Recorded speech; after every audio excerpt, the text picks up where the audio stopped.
My name is Margaret Collins. I'm 59 years old, a widow, and I live in a quiet neighborhood in Oregon.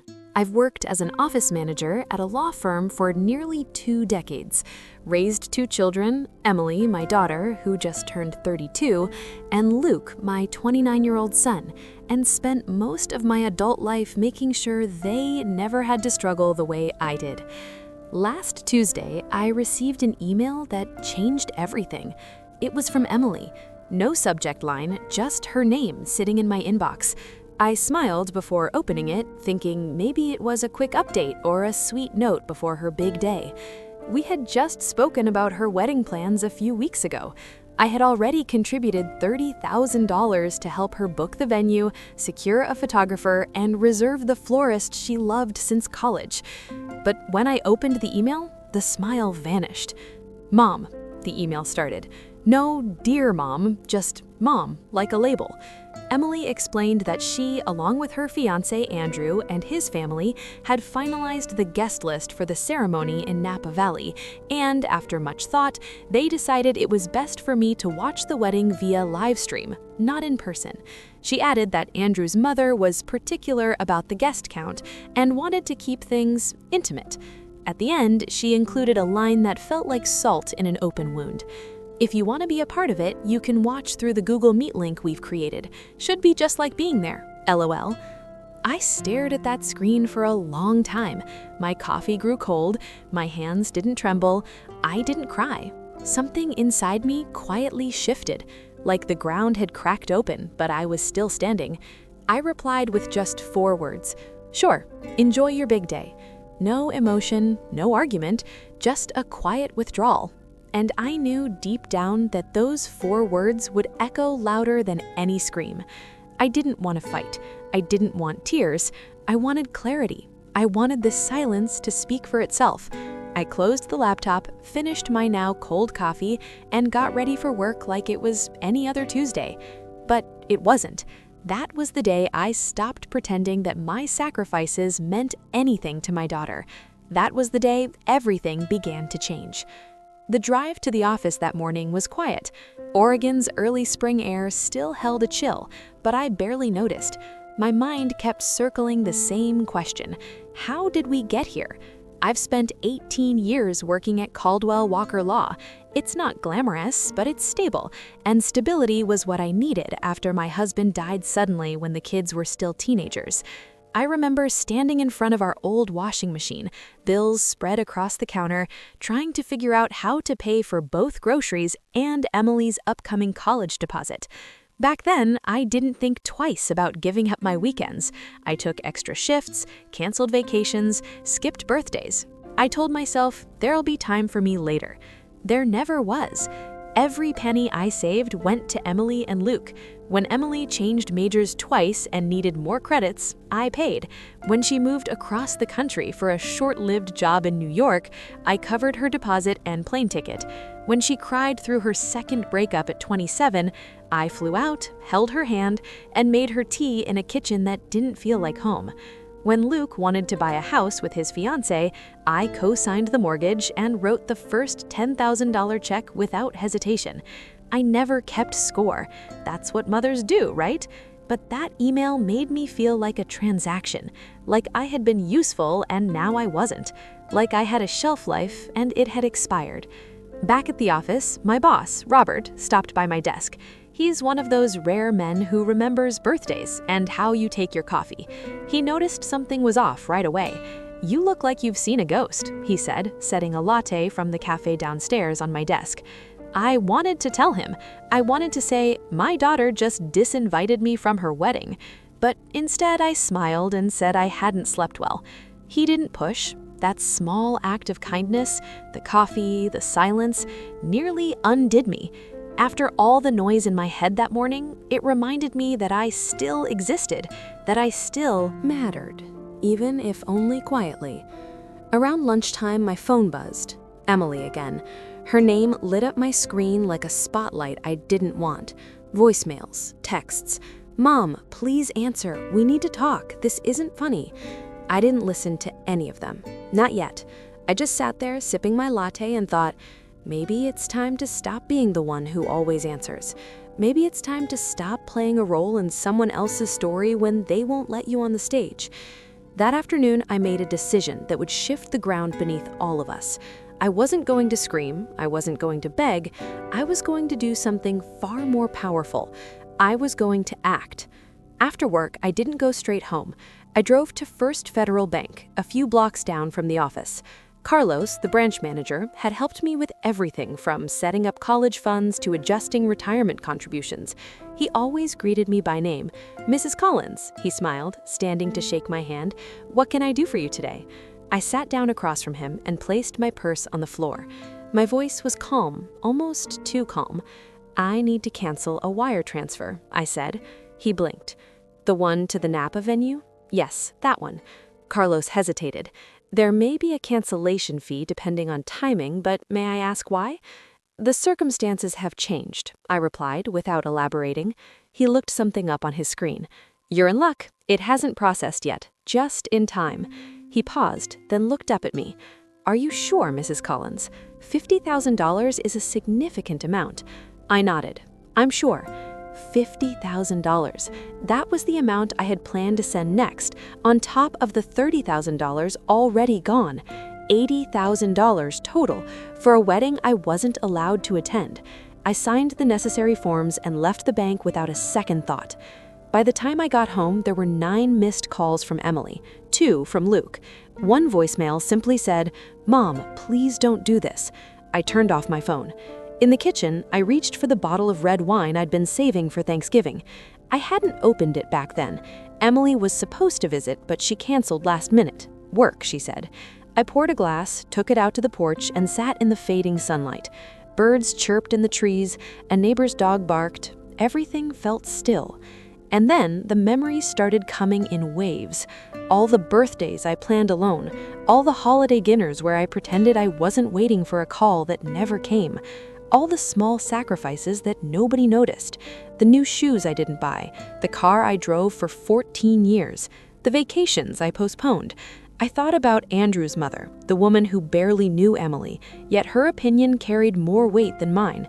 The woman whose idea of family meant excluding the one person who had carried Emily through every hard season of her life. I thought about the way Emily signed off her email with LOL, as if watching your own daughter's wedding through a screen was a joke. And finally, I thought about myself, not as a mother, not as a widow, but as a woman.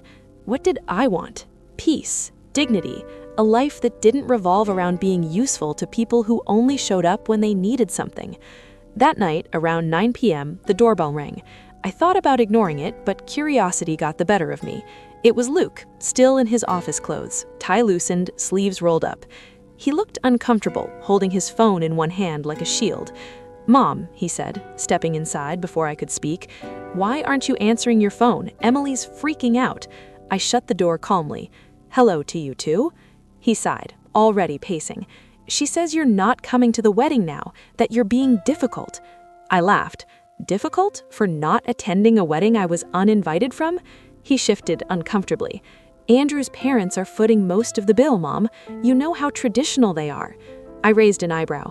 Traditional? I already paid $30,000. I was about to give $50,000 more. That's not tradition, that's a— "The venue, the food, not my problem anymore," I said evenly. His voice rose. "Of course it's your problem. She's your daughter, and I'm her mother," I said quietly. A mother who was told to stay home and watch from a screen. He ran his hands through his hair, visibly agitated. "You always make everything about yourself." And that was it. That was the moment something inside me finally gave way. "Get out of my house."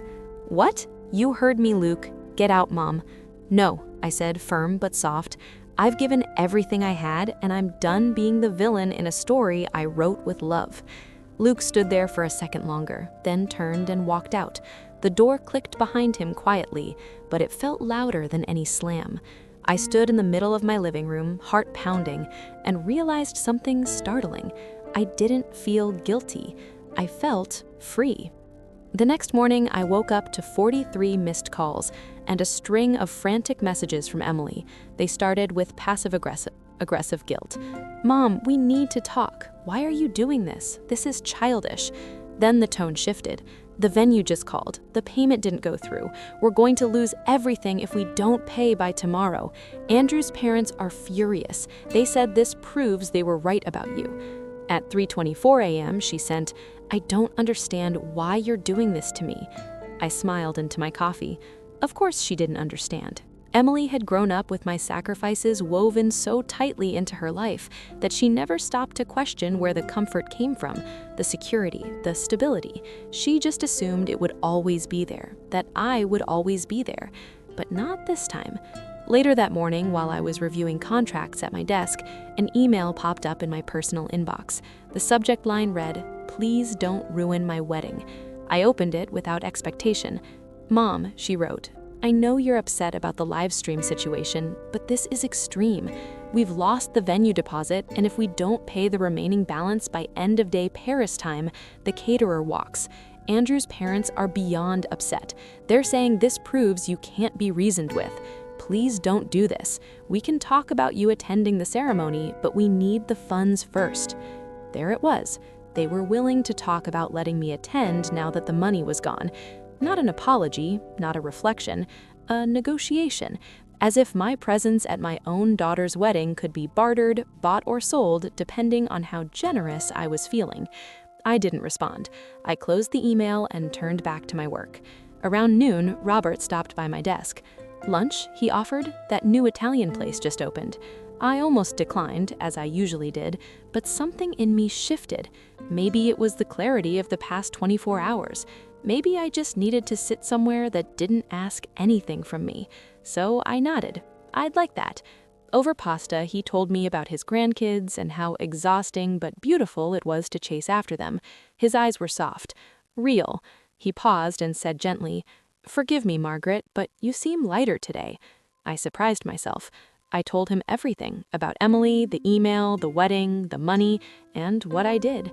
When I finished, he didn't judge. He didn't try to fix anything.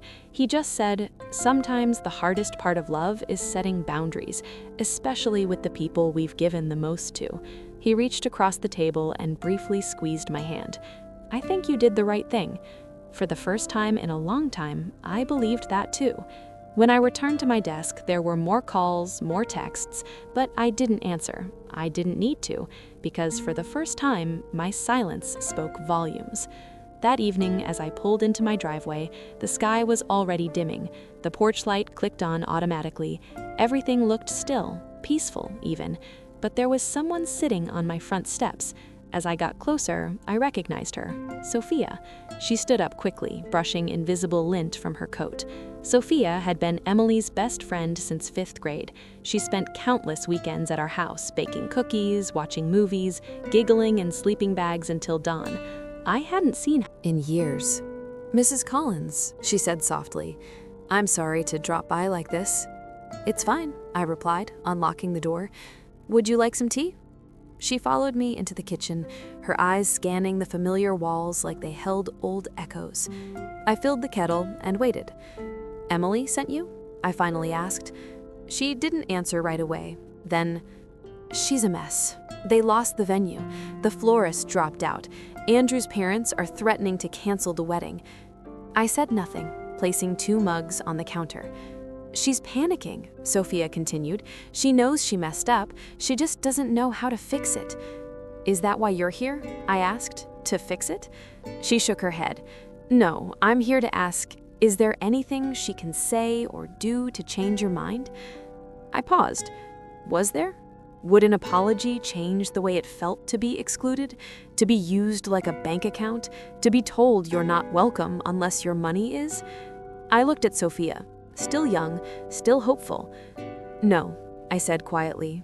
"There isn't." Her shoulder sagged. "Not even if she apologizes?" I handed her a mug of tea. "Words are easy, Sophia, especially when people are desperate, but the people who love you, they don't wait until you cut them off to see you." Sophia looked down into her tea, nodding slowly. "I get it," she said, "even if she doesn't." "I'm sorry, Mrs. Collins." "You don't need to be," I replied. We stood in silence for a moment. Two women from different generations connected by one hard truth. Sometimes love has limits. Sometimes the only way to be seen is to walk away. Sophia didn't stay long. She didn't try to argue. She just thanked me, hugged me gently, and walked back into the night. And I finally closed the door on a version of myself I had long outgrown. The wedding never happened, not as they planned anyway. They scrambled to find another venue, but everything was either booked or far too expensive without the money I had once promised. According to Luke, they ended up doing a small backyard ceremony weeks later, just a few relatives and Andrew's parents. I wasn't invited, and this time I didn't need to be. In the weeks that followed, Emily sent one more email, a long one, emotional, half apology, half justification. I read it once, then archived it. I wasn't angry anymore, just done. There's a strange peace that comes with letting go, not in rage, but in clarity. For the first time in decades, I woke up not wondering who needed something from me, not bracing for another guilt trip disguised as love. I made a new rule for myself. If my presence is negotiable, then so is my effort. I go to work, I read novels, I joined a pottery class. I have dinner with friends who see me, not what I can give them. And I've learned something I wish I'd known sooner. You don't have to burn yourself to keep others warm. If this story resonated with you, share it, comment below, and don't forget to like and subscribe. Sometimes the strongest kind of love is the one you finally give to yourself.